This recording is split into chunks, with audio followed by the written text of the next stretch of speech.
Hey guys, it's me. I'm back again. And today I'm going to begin.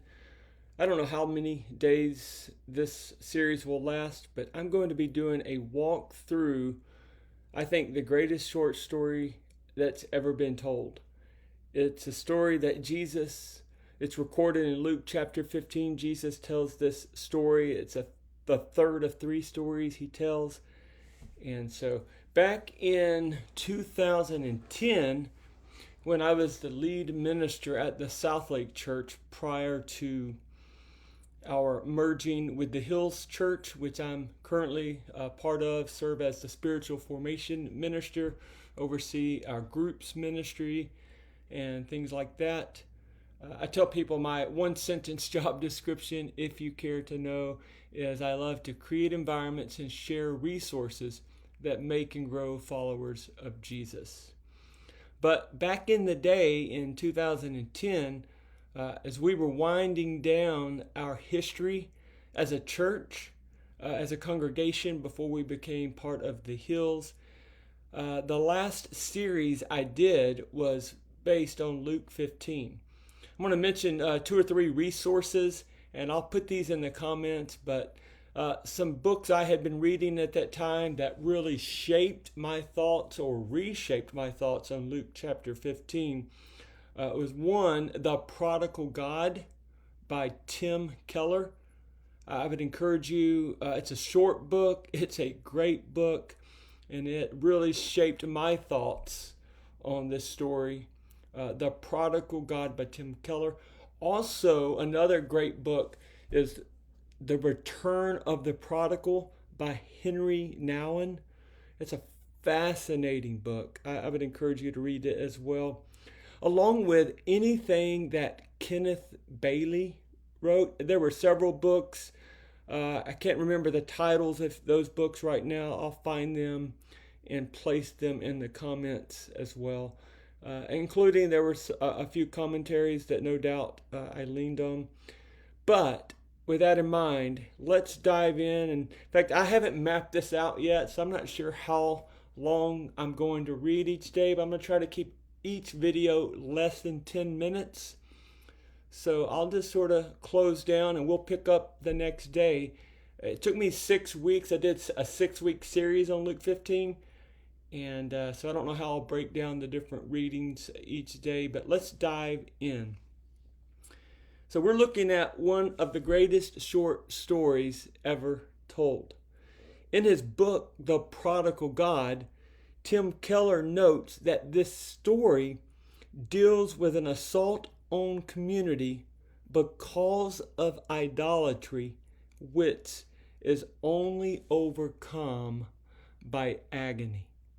Now, I want to say that again, and this is a phrase I think you're just going to have to let it marinate, but it is so profound and so helpful in framing what Jesus is doing here. So this is what Keller says. This story deals with an assault on community because of idolatry, which is only overcome by agony.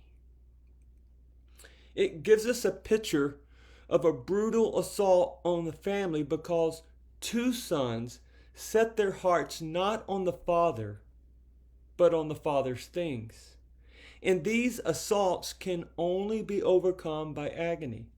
Although the plot is simple, the parable is a deep and comprehensive look at the heart of God. It reveals God's prodigal grace toward two sons who were both alienated from their father in different ways. Now, this story, I believe, is a microcosm of the whole story of the Bible. And I just want to read the first few verses of the story. We won't dive into the whole thing. But verse 11 of Luke 15 says, Jesus continued. This is the third story. There was a man who had two sons. The younger one said to his father, Father, give me my share of the estate. So he divided his property between them. Not long after that, the younger son got together all he had, set off for a distant country and there squandered his wealth in wild living. After he had spent everything, there was a severe famine in that whole country, and he began to be in need. So he went and hired himself out to a citizen of that country who sent him to his fields to feed pigs. He longed to fill his stomach with the pods that the pigs were eating, but no one gave him anything. Now, it's crucial to notice the context of this story. When you look back at verses 1 and 2 of Luke 15, you see the religious leaders are being offended by the types of people attracted to Jesus. Verse 2 says that they mutter to one another about this. You can almost imagine them saying, "He welcomes sinners. This kind of person never comes to our meetings. This must be because he is telling them what they want to hear. He is not calling them to repent and change their ways." In response to this muttering, Jesus tells 3 stories that challenge the fundamental assumption of how the religious leaders of his day think about God, themselves, and the world. So Jesus targets the religious group with 3 parables. One is about a lost sheep, one is about a lost coin, and one is typically thought to be about a lost son. But the truth is, it is a story about a father who has 2 sons. Both of them are alienated from the father in different ways. So the first part of this story is about a family that is torn apart. This story begins with a shocking request that is actually a brutal assault on the family's integrity and cohesion. The younger son asks for his share of the estate. In ancient times, in a family with 2 sons, the younger son would receive 1/3 of the estate, while the older brother would have received a double portion, 2/3 of the estate, when the father died. The operative word there is when. In this story, the father was still alive, but the younger son wanted his share of the inheritance now, which was a sign of deep disrespect. In that culture, he was basically wishing that his father was dead. This shocking request was an assault on the family. It was an assault on community. This extraordinary disrespect for his father would bring disgrace on the family name, not to mention the blow to the family's economic standing, since the father would probably have to sell part of their land in order to give him his share. It would bring humiliation on the father and the whole family, as news of this request would quickly spread throughout the community. In short, the request ripped the family apart, and it gives us a glimpse into the heart of this younger son. Going back to Keller's definition or summary, a form of idolatry leads to this request. Let me explain what I mean. Younger brother idolatry shows itself in immorality. It expresses itself by saying, "I'm tired of waiting for you to die. Give me my share of the inheritance now so that I can go to a distant land and do whatever I want to do."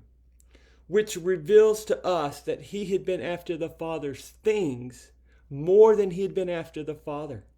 His relationship with his father has been a means to an end of enjoying his father's wealth. And now he's weary of that relationship and wants out. The idolatry of the younger son is seen in the fact that he sets his heart on the father's things and not on the father. He wanted the father's stuff, but he didn't want to be close to the father. That's why he set out for the distant land. Now we'll pause there for today, and we'll pick up tomorrow. But the thing I want you to think about as we close out today, instead of pointing our finger at that younger son, that younger brother, let me ask you, has that ever been true of you? Has there ever been a time, I know it has been for me, when you've pursued the Father's things, what the Father could provide, what the Father could give you, more than you pursued the heart of the Father? Hope this has been helpful and gives you something to chew on today as you pursue the Father with everything that you have. Have a great day.